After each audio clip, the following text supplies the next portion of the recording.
werewolves, vampires, serpents of the deep, the abominable snowman, terrifying creatures of myth, or hideous aberrations of God's own handiwork. Tonight we lift the lid on the monsters which haunt our darkest fears and ask, is it safe to wander alone at night? Or is it that bump you heard, that shadow glimpsed from the corner of your eye, that sudden icy breath on the back of your neck, your first and last warning that you have come face to face with creatures?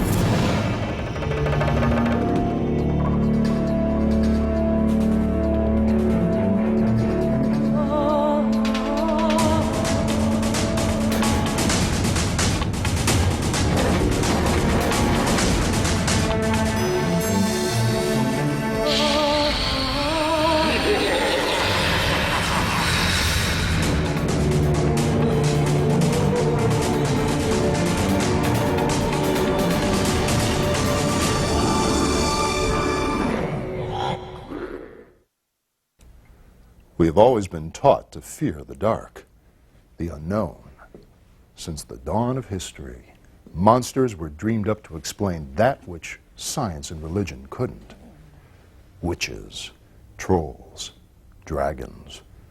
Legions of vampires rising from their graves were felt to be the cause of everything from the plague to madness.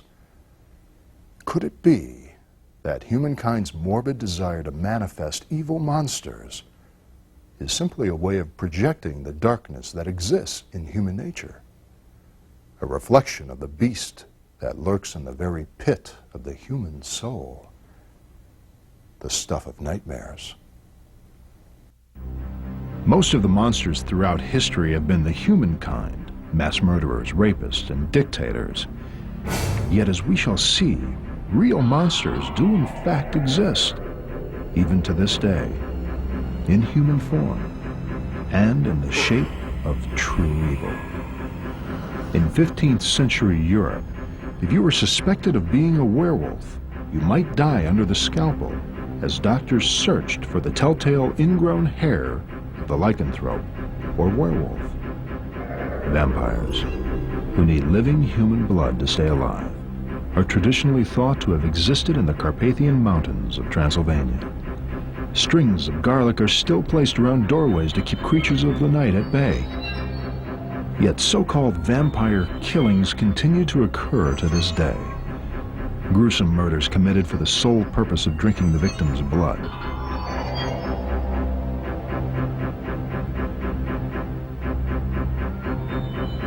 And was it legend that savagely attacked George Gray while asleep in a remote wooden hut in Kookaburra, Australia?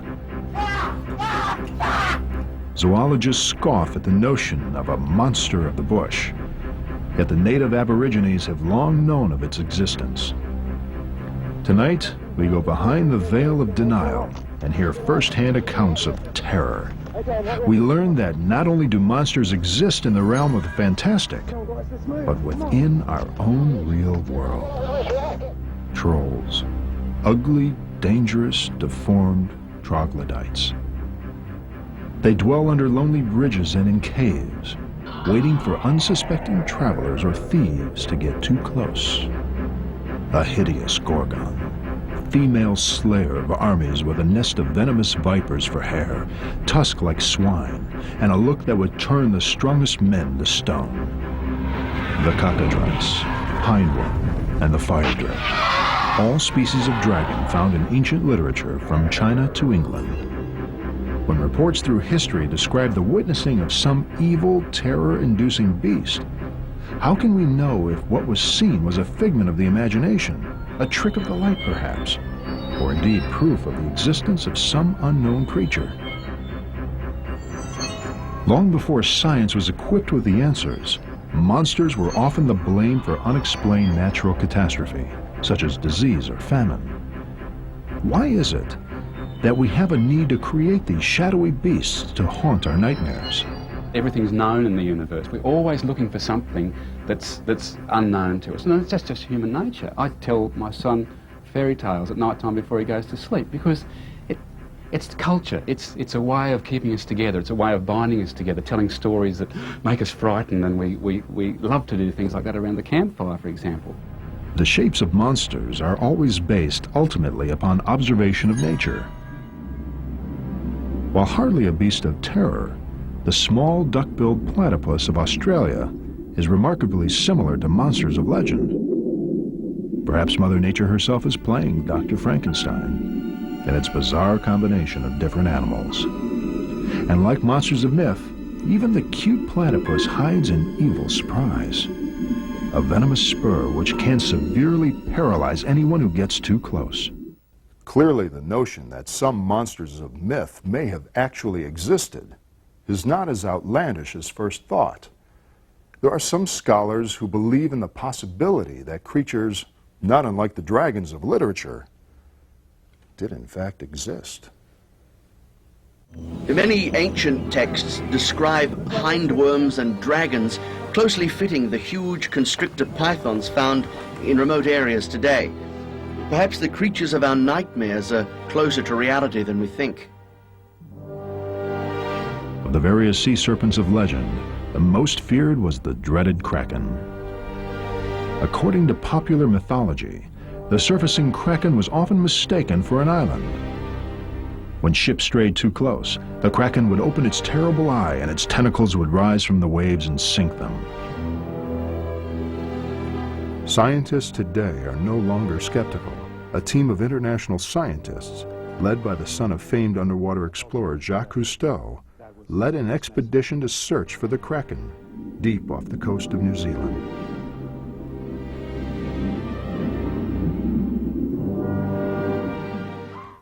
As bizarre and frightening as sea monsters are, they lack the one true element of horror that many land-born beasts possess: a disconcerting kinship to ourselves. It takes a creature vaguely recognizable as one of us, a monster of human or semi-human form, to generate the terrifying aura of true evil. We see ourselves as higher than beasts, our animal spirit long buried, lost in generations of evolution. But for some, the beast within is merely asleep, waiting for the full moon, when the bloodlust rises in the throat of the werewolf. Wolves have been an immediate and ever-present source of terror in Europe and other parts of the world since man first arrived. Known for its ferocity and strength, the blood-curdling howl of the wolf sends shivers up the spines of travelers and village folk alike, even to this day. Rarely would victims of wolf attacks survive the ordeal. Often those that did wish they hadn't. In 1589, a German woodcutter by the name of Peter Stubbs survived an attack from a large wolf. In the 25 years that followed, hundreds of innocent women and children in the area would be discovered butchered, their necks broken, and their throats ripped out.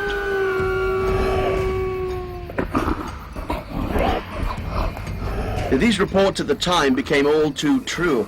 It stated a man dressed in a tattered wolfskin and stinking of rotting flesh was eventually cornered by a hunting party. Scrabbling about on all fours, snapping and snarling like a ferocious beast, Peter Stubbs fought with an inhuman strength until finally overwhelmed. He was later burned alive.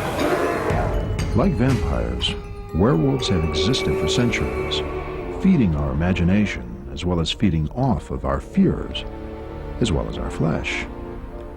To become a werewolf is to be cursed with an evil disease brought on by wolf bite or witchcraft, and can be cured only through violent ritual death. The appetite of the werewolf is rapacious. Once transformed, a werewolf may eat their own human children or other relations. If wounded in the guise of a wolf, the body of the man will bear the scar as well.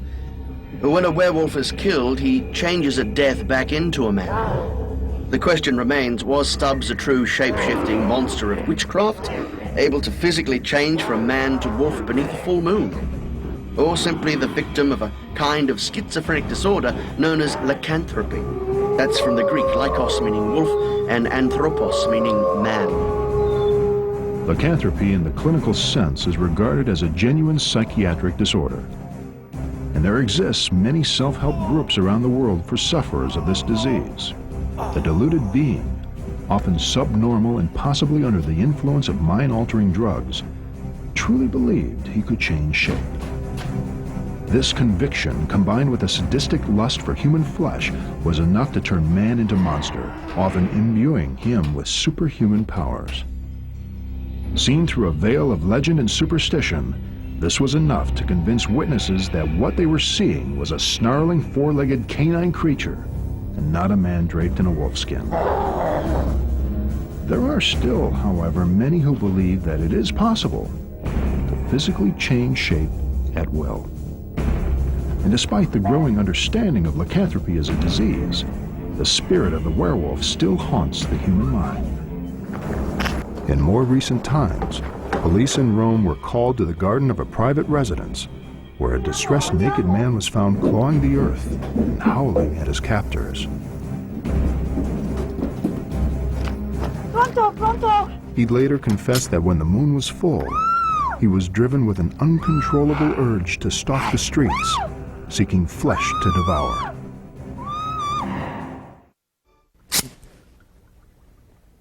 For many centuries, stories of vampires have played a role in our most fearful nightmares.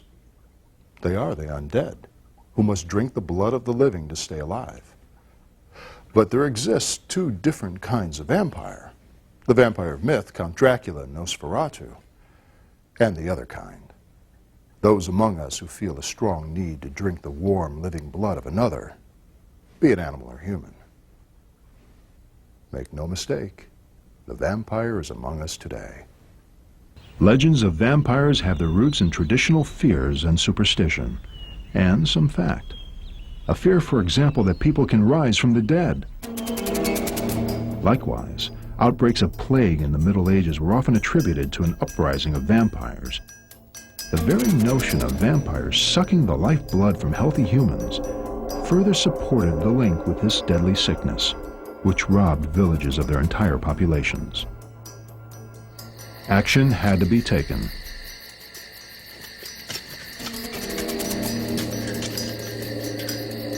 In 1732, an apparent epidemic of vampirism swept a village in Serbia. Government doctors were ordered to exhume 13 graves. What they found shocked even these experienced men. Only 3 of the corpses had decayed. The other 10 were still fresh, and upon being cut open contained fresh blood. After driving wooden stakes through the corpses' hearts, they were promptly decapitated and burned. Were the corpses of Meduggia vampires? Or was there a scientific reason? One theory is that many people at the time suffered catatonic states, brought on by as yet undiagnosed illnesses. Diagnostic medicine still had a long way to go at that time. Often family members were discovered showing a lack of vital signs, pronounced dead and promptly buried, only to wake up days later in a coffin 6 feet under, to die a second, more horrible death. Stories like that of the vampire corpses of Meduggia were picked up by travelers and quickly spread throughout Eastern Europe. Poets and writers of the day seized upon the vampire notion with gusto, fueling a human desire to be scared witless by their own deep-seated superstitions. The most famous vampire story of all time came from an impoverished Irish writer in the 1800s by the name of Bram Stoker. His chilling story of Count Dracula was so terrifying and detailed in its depiction of the bloodthirsty demonic count that many people, even to this day, believe that Dracula actually existed.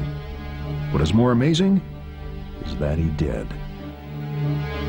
Vlad Tepes Dracul, a name meaning dragon or devil, was a Catholic prince of Wallachia, Transylvania, in the 1400s.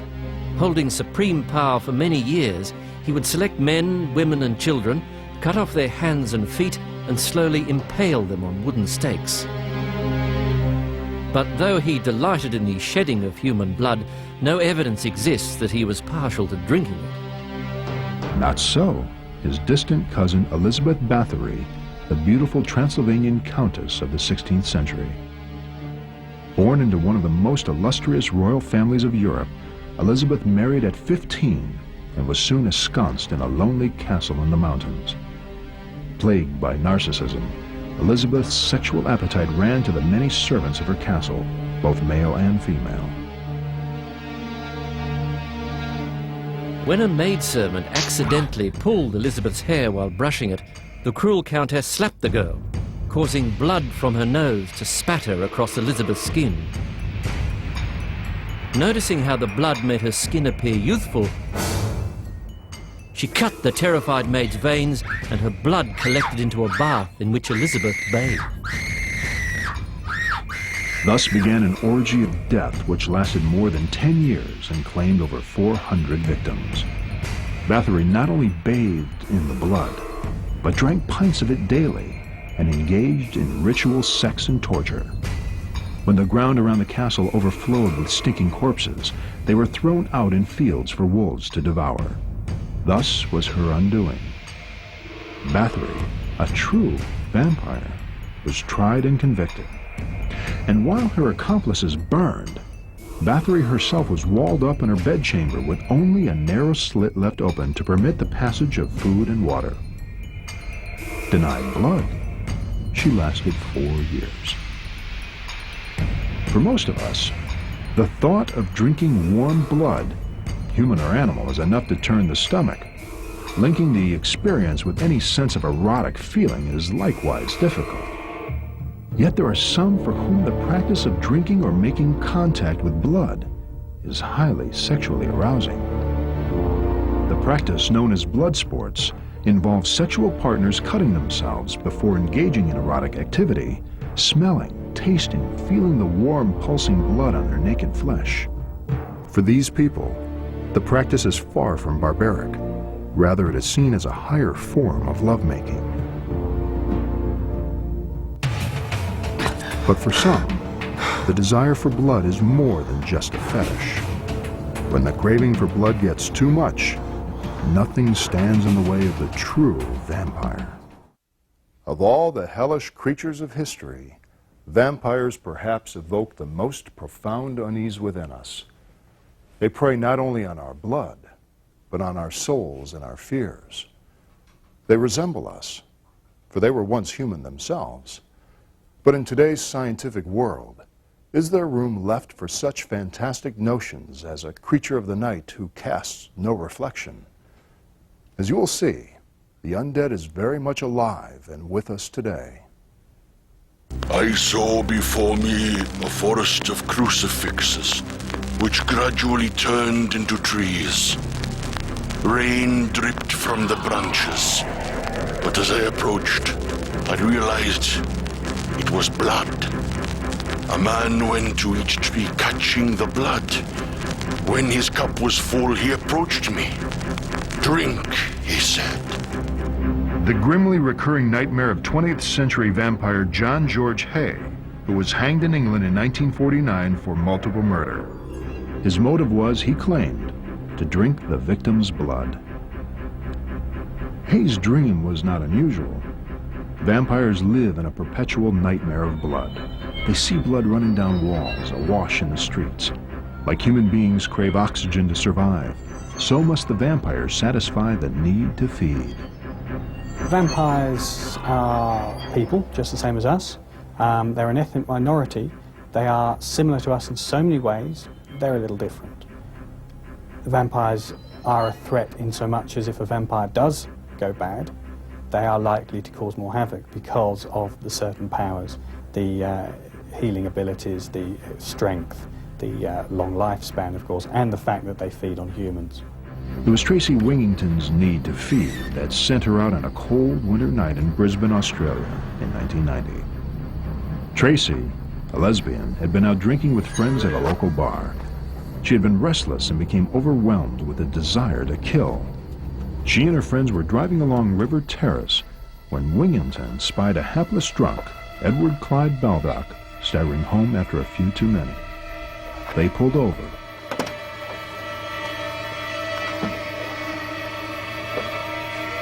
Baldock got in.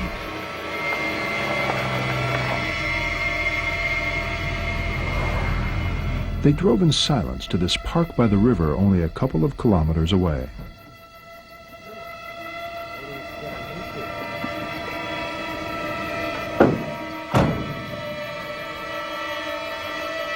Baldock, thinking he'd got lucky, removed his clothing and folded it neatly.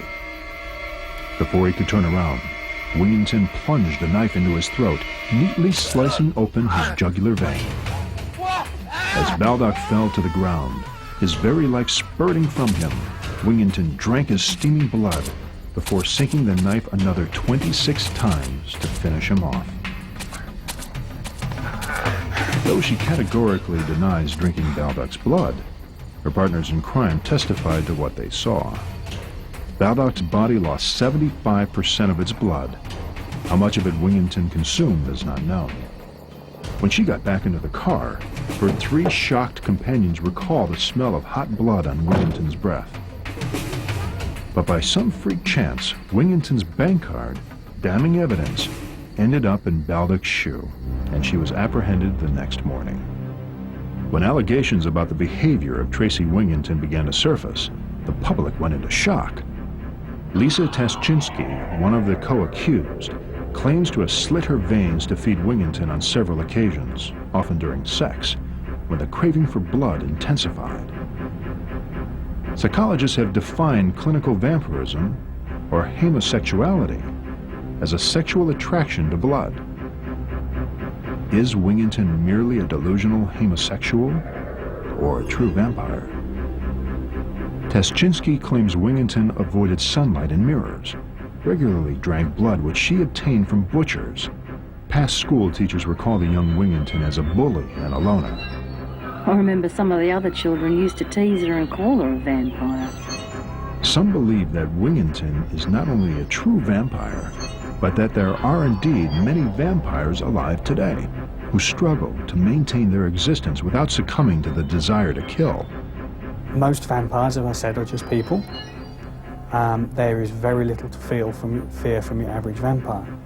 There are evil vampires out there, and yes, we should fear them. They are powerful. However, most vampires who choose to feed through donor or choose to buy their blood or even drink animal blood, very little to fear. They want to fit in, they want to be part of human society. This man claims to have traveled the world assisting real vampires through life, and often with their deaths. After living for so long, they become dissatisfied with life, and most of them will choose to end their own lives. There are certain types of vampire, particularly the Nosferatu, and to a degree the bat vampires, who are particularly lonely because they look less human. They can't integrate with society. And after a while, after seeing their loved ones die, and then again and again and again, they choose to simply end their lives. I can help with that. I don't kill them myself, but I can certainly give them guidance in doing it.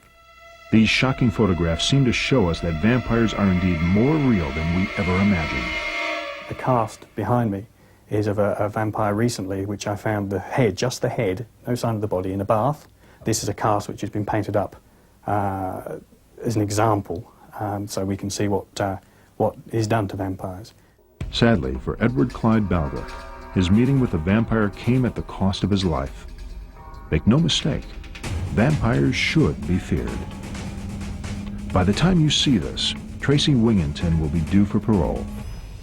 Pray that she's not hungry. Over the centuries, strange and diabolical beasts have haunted us in our stories and nightmares.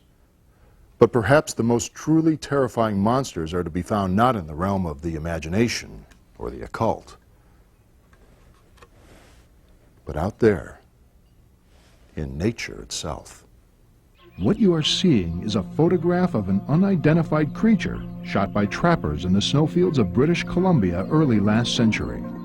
Its distinctive long forearms, great hands, and lack of apparent neck are remarkably similar to the description of the yeti, or abominable snowman of Tibet, whose existence and reported activity stretches back hundreds of years.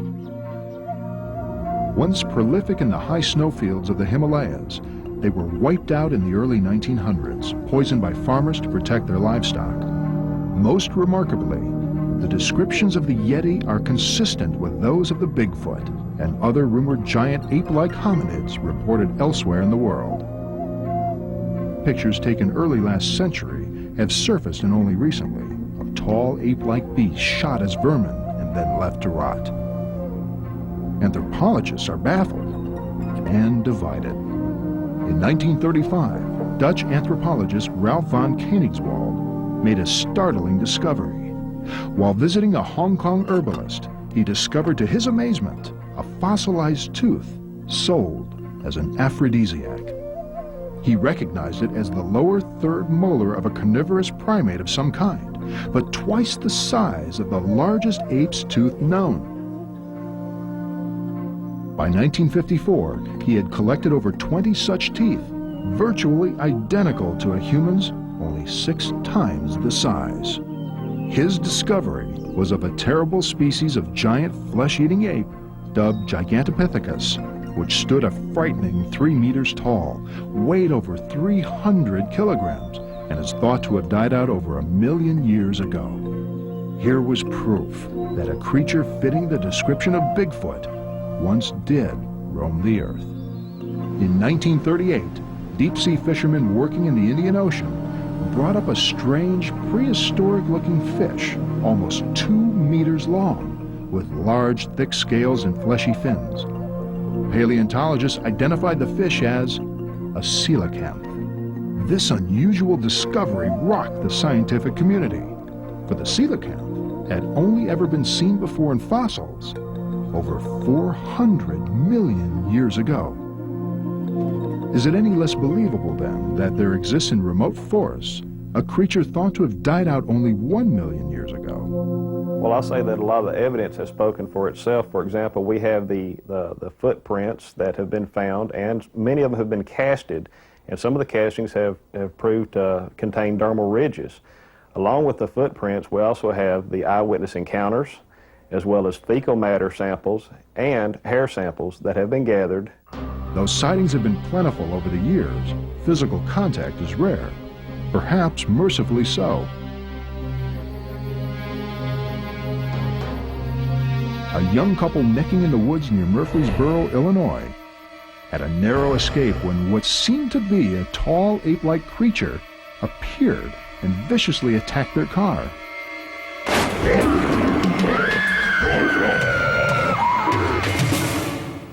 In most reported Bigfoot sightings, witnesses remark on the beast's foul smell, like rotting meat. It is speculated that the creature hoards its kill, then rolls in the putrefying corpse, much as wild dogs and other dangerous carnivores do. There has been some remarkable Bigfoot evidence from right around the globe, and just as many easily dismissed as hoaxes. Still others have filmed things or creatures that defy explanation. When you get the right shape and size, you might have a Bigfoot. Well, Roger Patterson, he did indeed film some very interesting footage of a creature. However, the creature that he filmed is not the Bigfoot that we have been researching and encountering down here in the southern United States. His Bigfoot walks with, it's more upright than what ours walks. Ours walks more of a stoop posture. It has longer arms. Bigfoot is very unpredictable. You can, it's hard to just, figure out exactly where he's going to be and when he's going to be there. And you just never know when Bigfoot comes into an area and when he's going to be there. Though virtually no hard evidence exists of the Bigfoot, despite the many hoax sightings that have been made, a public hungry for fear and mystery refused to let the legend die. We're down in the Big Thicket National Preserve. We're approximately 3 miles from any human habitation, and this area that you see around us is the type of areas that we go to hunt Bigfoot in. This is the spot that I found, the first track I found down here was in this spot right in here. Sightings of Bigfoot are increasing. Alarmingly, so are reports of farm animal mutilations. As natural woodlands decrease, the Sasquatch may have to seek other habitats to survive.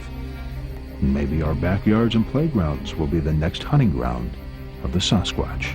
Bigfoot will eat anything. He'll eat anything from grubs to bugs to snakes to birds to raccoons, deer, it doesn't matter. Bigfoot will eat anything. And I just hope we don't encounter him and he's hungry today, because it'd be a shame to run into a hungry Bigfoot down here as far as we are into the woods. Throughout the world, legend of the Bigfoot has fascinated and appalled people for centuries. But more fearsome yet is its distant down-under cousin. The Australian Aborigines still speak with grave respect of the giant man-killing beast of the outback, the yowie. The Kuku-Yalanji tribe of tropical North Queensland, Australia, believe in the existence of strange, malevolent creatures known as the Quinkin, or the yowie. Known by the tribal name of Turamuli, the dreaded Quinkin resembled a huge, hair-covered ape-like man with taloned fingers and large three-toed feet. His head, like that of the Bigfoot and the Yeti, was set straight onto its massive shoulders. Ancestral stories passed down through the generations tell of the many ferocious battles fought with the fearsome giant, who often hunted members of the tribe. The Black Mountains outside of Cooktown, long regarded as Quinkin habitat, have been the cause of several disappearances over the last 100 years. Aboriginals have a long and detailed history of attacks from these creatures, losing a lot of their people. Many reported sightings of the yowie have occurred since Australia's European settlement over 200 years ago. Some, like George Gray of Kempsey, New South Wales, have come face to face and carry the scars to this day. I was with my two boys hunting up near the old sawmill behind Kookaburra. We'd gone to sleep in an abandoned old miner's hut. We'd heard noises earlier, you know, grunting noises, that sort of thing. I thought it was just wild pigs.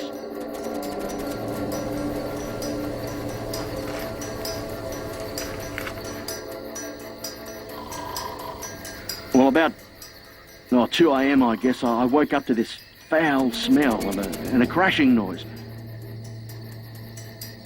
My hand suddenly touched this warm body covered in hair. I must have frightened it, and it grabbed me, and it shook me by the neck. I managed to get free, and it was gone. It moved so quick, I didn't even see what it looked like. But I'll never forget it.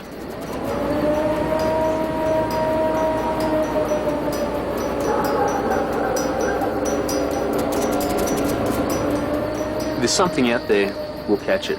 On the edge of the tree line, there's a big black tree there. That was where they came from. The women are very concerned. A lot of their husbands work away and they're at home on their own. And I mean, they're quite terrified. Dean Harrison, head of Australian hominid research, not only claims proof of the creature, but that more than one species exists. Now, the two most prominent creatures are Gigantopithecus, which is the larger type Bigfoot, yowie, up to about 10 feet tall, weighing up to 1,000 pounds. It's got more of a primate look about the face and the head, yet it walks upright like Homo erectus, like what we do. The other one is a smaller one, which the Aboriginals class as the Jingera, or the small hairy man, and he's only about 4 feet tall. Ash has just had a visual sighting, a perfect daylight sighting. He had 2 rocks thrown at him, and this thing ran through the bush, and he saw him as clear as day.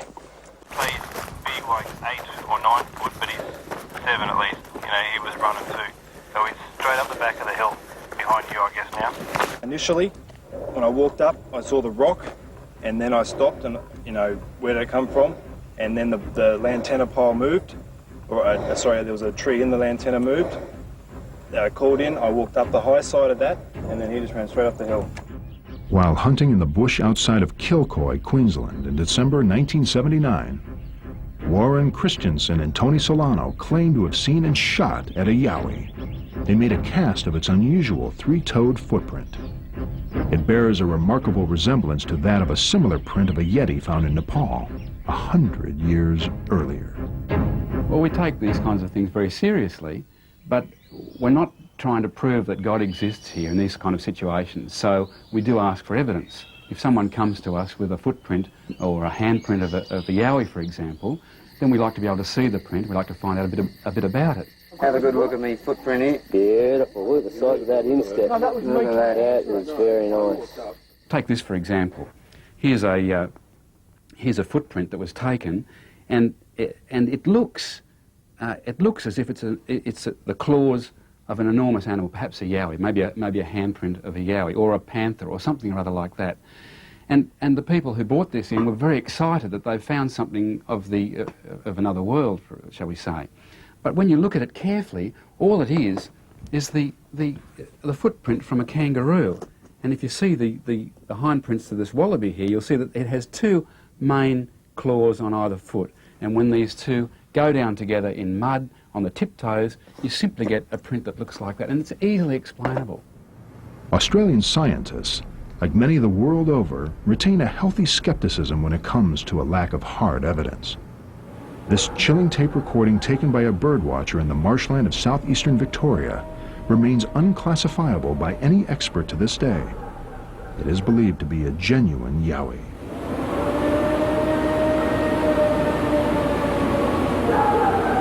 From here, straight across, in like 3 seconds he was moving. I've had an aggressive encounter myself where I thought I was in more than just danger. I thought I was going to lose my life. I turned tail around as fast as I could. This thing would run 4 times my speed, screaming and roaring the whole time. Caught me within no time, rushed ahead of me, went to cut me off. Come on, guys, let's move. Come on. Still screaming and roaring and bellowing, and it lunged out of the bushes just as I turned right and just missed me. Yeah, all right, come on, mate. Okay. Which way? He didn't get aggressive with trees just at the moment, but then it was sort of edging towards us. So, we, hey, she's got it. He's got a flare. Okay, let's go. But the yowie is not the only strange and frightening beast of legend to have fired the imagination of cryptozoologists and the public alike. You got it, Ash, you got it.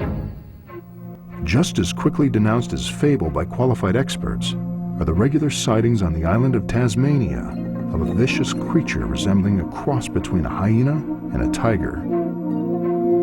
The evidence surrounding the ferocious Tasmanian tiger, or thylacine, is more chilling than any fiction. For up until 50 years ago, it did exist. This bloodthirsty marsupial had a massive head with an incredible jaw span of 120 degrees, rivaling that of a rattlesnake. With rows of razor-sharp incisors, more than any other land carnivore, and a huge jaw span, it was capable of tearing the heads off of sheep with one bite. Though reports of human attacks are sketchy, thylacines were cruel and clever hunters.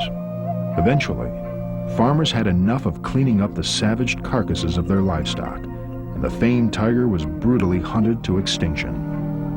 The last known thylacine died in captivity in 1936. To this day, however, reported sightings of the creature continue to occur.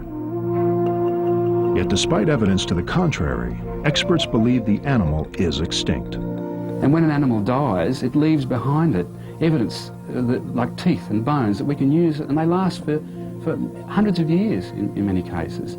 So the evidence points towards the fact that thylacines have gone. If we're going to lay some foundation for our belief in yowies or in thylacines, then it's not unreasonable for us to ask for evidence. And so far, the evidence isn't forthcoming. But the mysteries of nature around the world still contain frightening creatures. The saltwater crocodile of the Pacific, a rapacious man-eater unchanged for millions of years, often turns up in suburbs looking for food when its natural habitat becomes fished out. This child was savagely attacked in her own backyard, which backed onto a tidal creek running through a housing estate. She was lucky to survive. Well, I believe that at the rate the forests are being depleted across the world, that one or two things is going to happen. Either one, we're set on a very soon discovery of these creatures to prove they exist, or two, they're going to slip into extinction. Now, the normal skeptic, you've got to keep in mind, he sits in his armchair in his lounge room, mainly in a large city, and he says, because I have not seen, I do not believe. Now, if a scientist or a skeptic would like to spend a week in our lives, I think we would turn him around pretty quickly. All scientists exist for the monumental discovery of their lifetime, And I would love this more than anybody. But our position as scientists is to keep people without that kind of knowledge on the tracks, really. And if we can provide a simple explanation for those kind of things, then in a way we're keeping them sane, and we're keeping their case honest. Tonight we've taken a glimpse at the creatures of our past. Dragons, trolls, ship-eating serpents of the deep.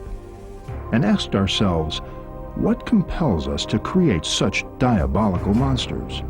Blood-sucking vampires that rise like the living dead from the pages of history and literature.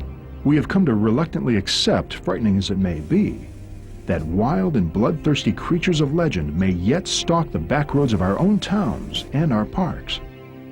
And nature's own monsters, the evil and deadly beasts we encounter daily, a timely reminder that Mother Nature has a cruel side, and that evil, like the shape-shifting werewolf, takes on many forms.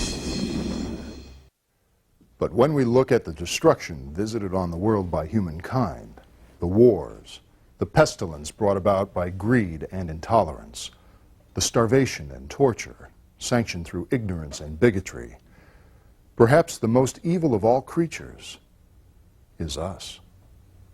For perhaps we are the darkness. We are the stuff of nightmares. For the Sci-Fi Channel, I'm James Reeves.